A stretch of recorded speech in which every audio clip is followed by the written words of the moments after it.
दोस्तों नमस्कार, आप सभी का स्वागत है सीटेट ऑनलाइन क्लासेस में।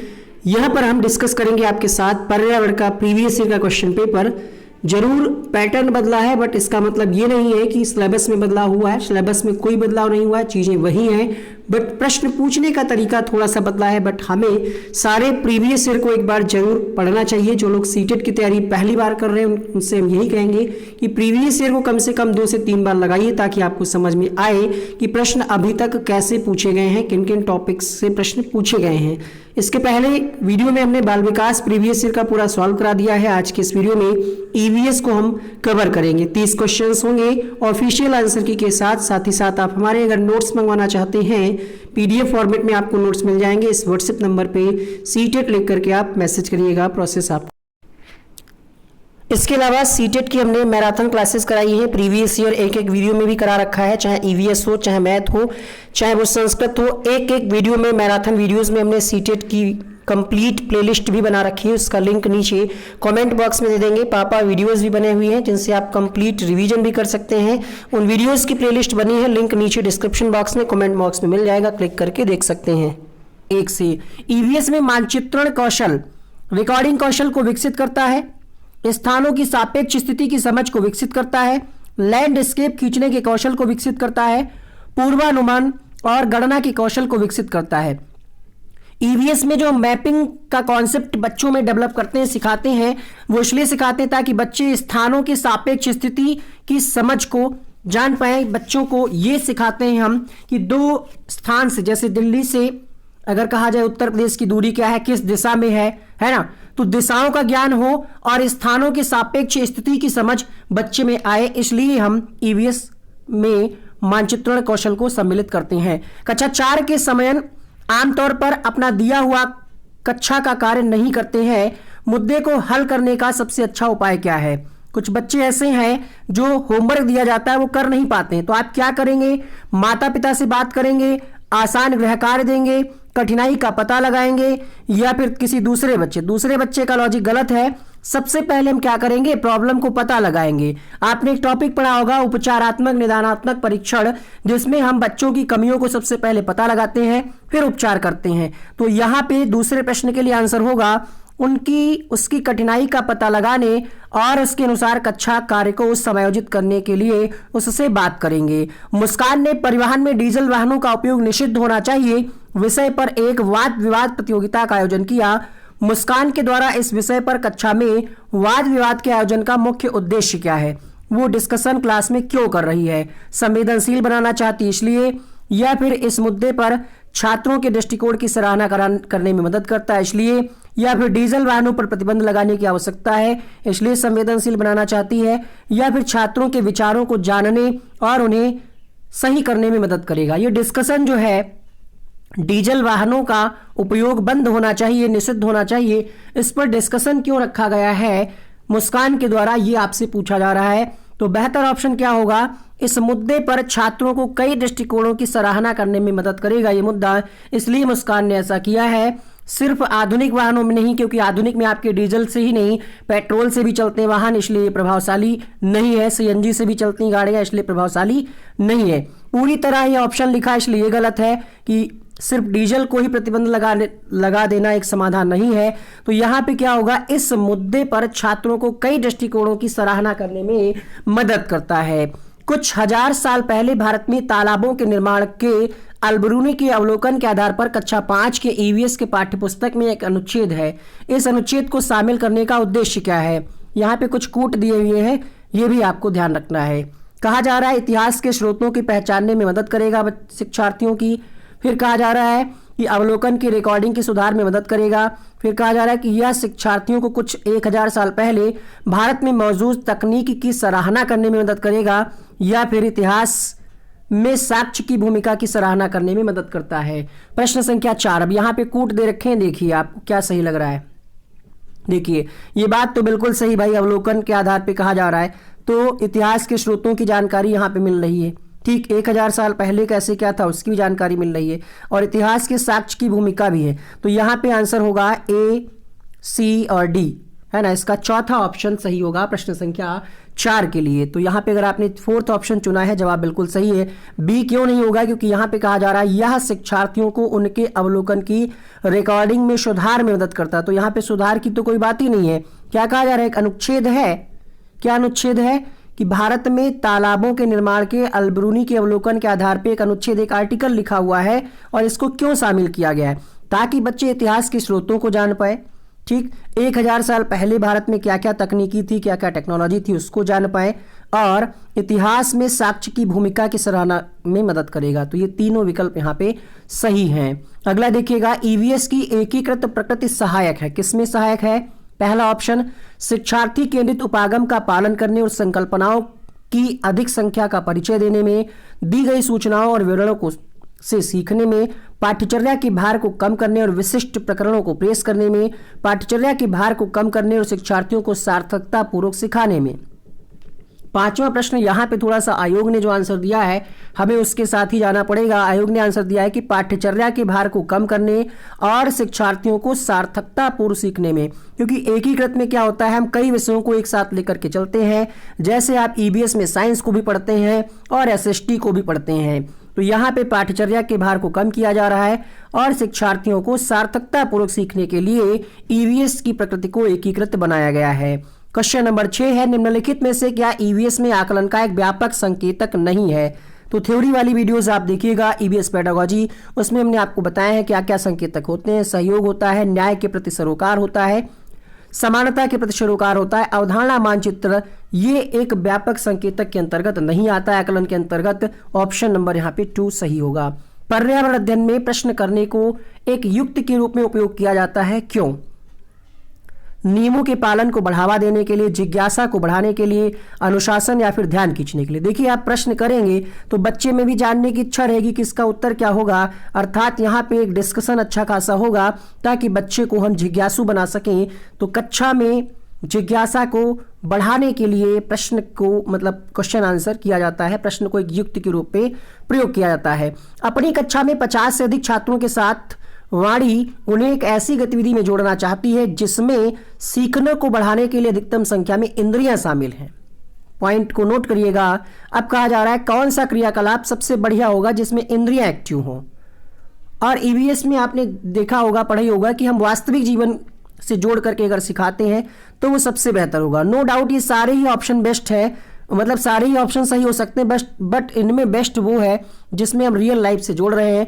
नज़दीक के स्थान के लिए क्षेत्र भ्रमण ले जाएं, यहाँ पे बच्चे की इंद्रियां भी एक्टिव होंगी और बच्चा वास्तविक रूप में देख करके क्षेत्र भ्रमण के द्वारा सीखेगा।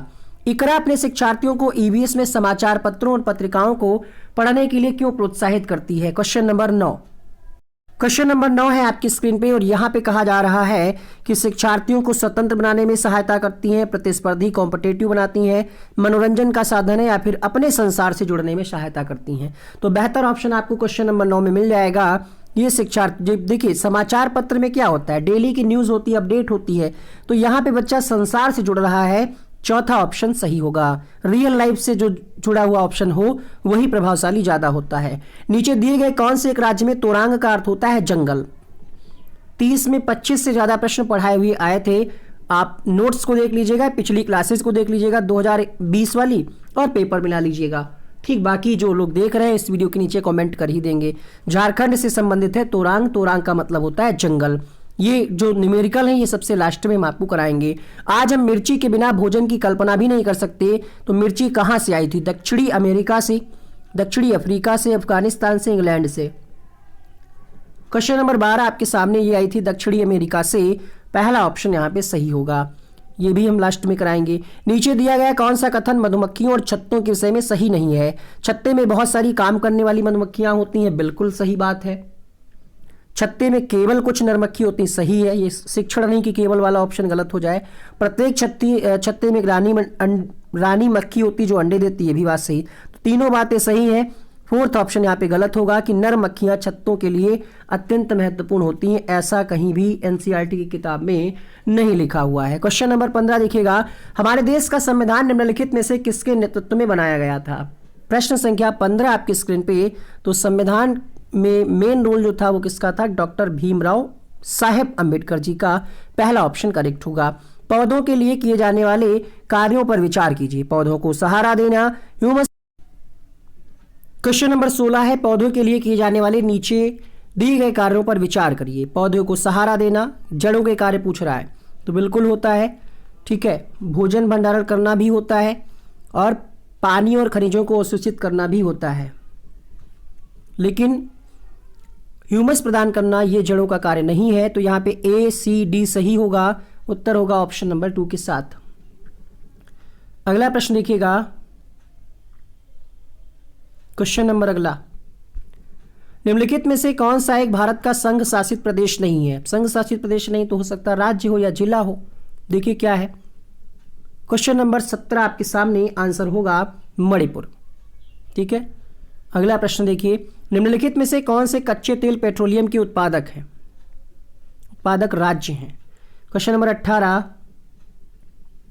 तो गुजरात और तमिलनाडु ने माना है सीटेट ने इसका आंसर पहला ऑप्शन।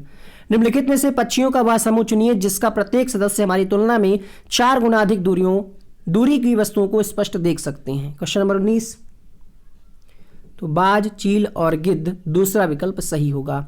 पोचमपल्ली भारत के दक्षिणी राज्य का एक कस्बा है जो सुंदरता से डिजाइन की गई चमकदार रंगों की पोचमपल्ली साड़ियों और विशेष प्रकार की बुनाई जिसे पोचमपल्ली कहते हैं।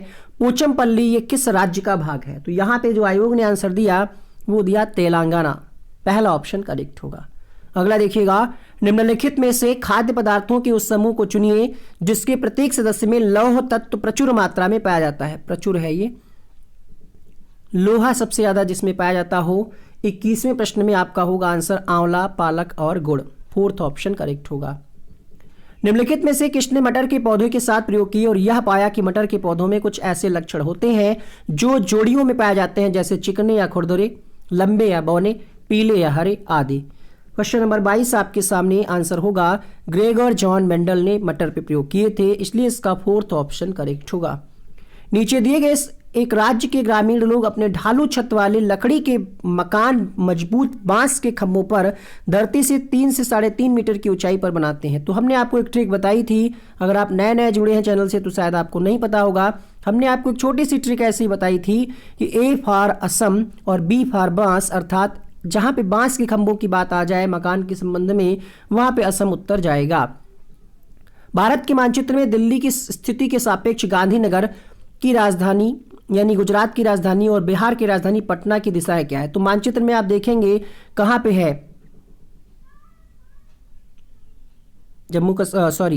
गुजरात कहां है, दिल्ली कहां है। तो इसको जब आप हल करेंगे, यहां पे मैप बन करके आ रहा होगा, हाईलाइट कर दिया है हमने इसको, आप देखिएगा। और इसका जो आंसर होगा वो दक्षिण पश्चिम और दक्षिण पूर्व, यानी पहले दिल्ली के दक्षिण पश्चिम में क्या होगा, गुजरात, और दक्षिण पूर्व में क्या होगा, बिहार की राजधानी पटना। तो फोर्थ ऑप्शन सही होगा। आप एक एकीकृत ईवीएस कक्षा के लिए और योजना बनाएंगे, और नहीं होगा, यहां पे टाइपिंग मिस्टेक है। क्वेश्चन है यहां पे, आप एक एकीकृत ईवीएस कक्षा के लिए कैसी योजना बनाएंगे, किस प्रकार की योजना बनाएंगे? विज्ञान और सामाजिक विज्ञान के लिए अलग अध्यापकों का प्रबंध करेंगे, पर्यावरण विज्ञान के लिए अलग, एक पाठ में 2 या 2 से अधिक विषय, या फिर देखिए एकीकृत का मतलब ही यही होता है, एकीकृत का मतलब ही होता है कि आप एक से ज्यादा चीजों को एक साथ लेकर के चले, एकीकृत करके चले। तो यहां पे आंसर होगा एक पाठ में 2 या 2 से अधिक विषय क्षेत्रों को मिलाएंगे। निम्नलिखित में से कौन सा एनसीईआरटी 2005 के अनुसार ईवीएस पाठ्यक्रम में सुझाए गए 6 विषयों में से एक है? बहुत अच्छा क्वेश्चन, हर बार इस पैटर्न से क्वेश्चन पूछा जाता है। क्वेश्चन नंबर 26 आपके सामने, आंसर होगा यहाँ पे चीजें जो हम बनाते हैं और करते हैं। उपाख्यान अभिलेखों में क्या दर्ज करना चाहिए? एनेक्डोटल रिकॉर्ड जो होता है, उपाख्यान का मतलब होता है यहाँ पे एनेक्डोटल रिकॉर्ड। आपने पोर्टफोलियो पढ़ा होगा, उसी तरीके से होता है एनेक्डोटल रिकॉर्ड। इस पर हमने अलग से डिटेल वीडियो बनाया, आप चाहें तो देख सकते हैं। तो यहाँ पे क्वेश्चन नंबर 27 में आपका उत्तर होगा ए और बी, अर्थात स्थितियों की पहचान करना, समस्याग्रस्त और निर्णय वाले कथनों को लिखना। तो यहाँ पे तीसरा ऑप्शन सही होगा 27 के लिए। आगे बढ़ते हैं अगले प्रश्न के लिए। स्मिता अपने शिक्षार्थियों को कार्य से संबंधित लैंगिक विषमता और रूढ़िवादी छवियों के प्रति संवेदनशील करना चाहती है, तो क्या करे वो अपनी कक्षा में? बेहतर तरीका क्या होगा? केवल लड़कों से प्रतिदिन, तब तो फिर भेदभाव हो जाएगा। एक छात्र की मां को आमंत्रित करे जो ऑटो चालक है, रूढ़िवादी मॉडलों को छात्रों को प्रस्तुत करे या फिर फ्लैश कार्ड, तो फ्लैश कार्ड कम प्रभावशाली है।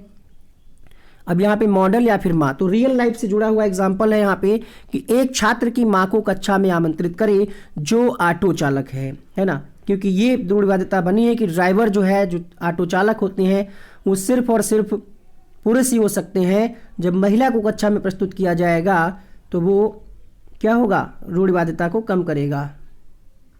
आंसर होगा यहाँ पे ऑप्शन नंबर 2। पुनीत ने अपनी कक्षा 5 के शिक्षार्थियों को मानव शरीर की एक रूपरेखा दी और उन्हें भोजन विषय पढ़ाने से पहले पाचन तंत्र को बनाने के लिए कहा। मतलब कहने का ये है कि टीचर पढ़ाने जा रहा था मानव शरीर, लेकिन कहा क्या, उसने बच्चे से पाचन तंत्र बनाने को कहा। टीचर क्या ऐसा क्यों कर रहा है, ये एक्टिविटी क्यों कराई टीचर ने। अब 4 ऑप्शन है। क्या वो ड्राइंग की पहचान करना चाह रहा है कि कौन अच्छी ड्राइंग है, या फिर शिक्षार्थियों का मूल्यांकन करना चाह रहा है। तो सबसे पहले मूल्यांकन तो होगा नहीं, कुछ पढ़ाने से पहले ही टीचर मूल्यांकन थोड़ी करेगा, तो ये गलत हो गया। ड्राइंग वाला कोई लॉजिक नहीं है। परीक्षण करना कि आरेख बना सकते हैं कि नहीं, तो ये भी बेकार अच्छा ऑप्शन नहीं है कह सकते हैं।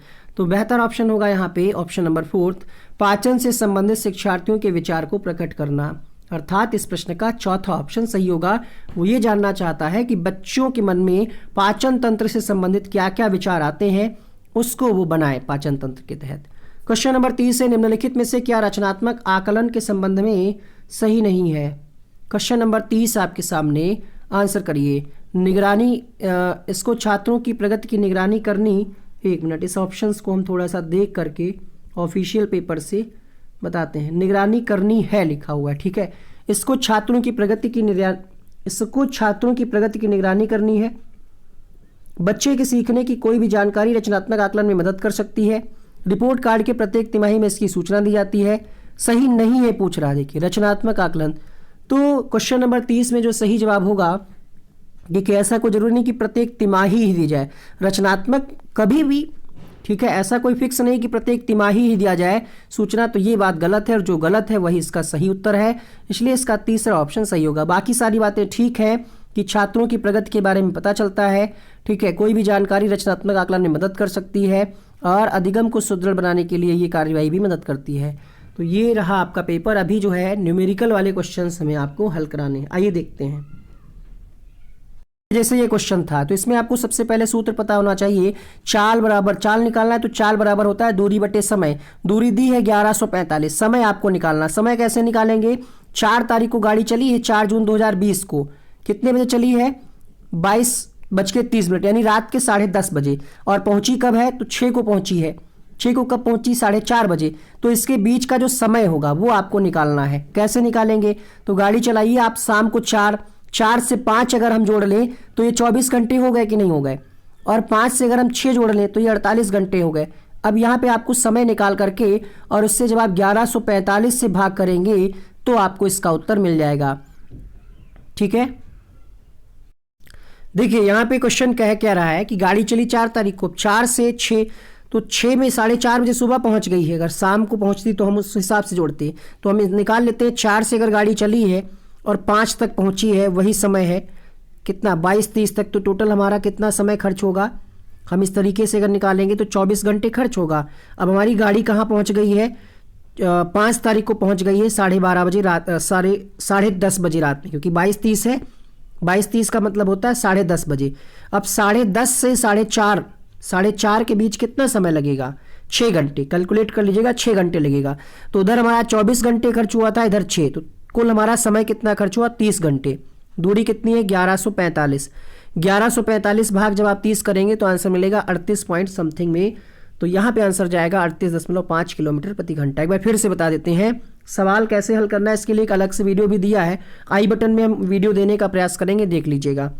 कैसे हल कर लेना है, आपको दूरी पता है, औसत चाल का सूत्र होता है दूरी बटे समय। समय कैसे निकालेंगे, 4 तारीख से गाड़ी चली, पहुंची कब, 6, 4 से 5 हमने पहले चला ली अपने हिसाब से और टाइम वही रखा 22:30 तक, तो ये हमारा 24 घंटे खर्च हुआ। 24 घंटे हमारे पास खर्च होने के बाद गाड़ी पहुंची है 5 तारीख को रात के 10:30 बजे, 10:30 मतलब 22:30, और वहां से हमने इसका समय और जोड़ दिया 6 घंटे, टोटल 30 घंटे लगा।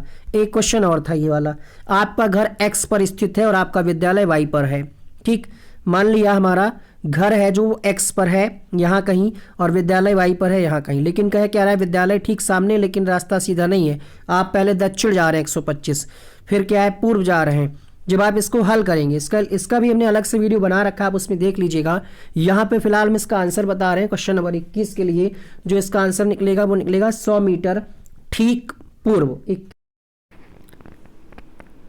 लास्ट क्लास में हमने बाल विकास और हिंदी हल कराया था, उस वीडियो का थंबनेल यहाँ पर बन करके आ रहा होगा, यहीं से आप क्लिक करके डायरेक्ट उस वीडियो को प्ले कर सकते हैं।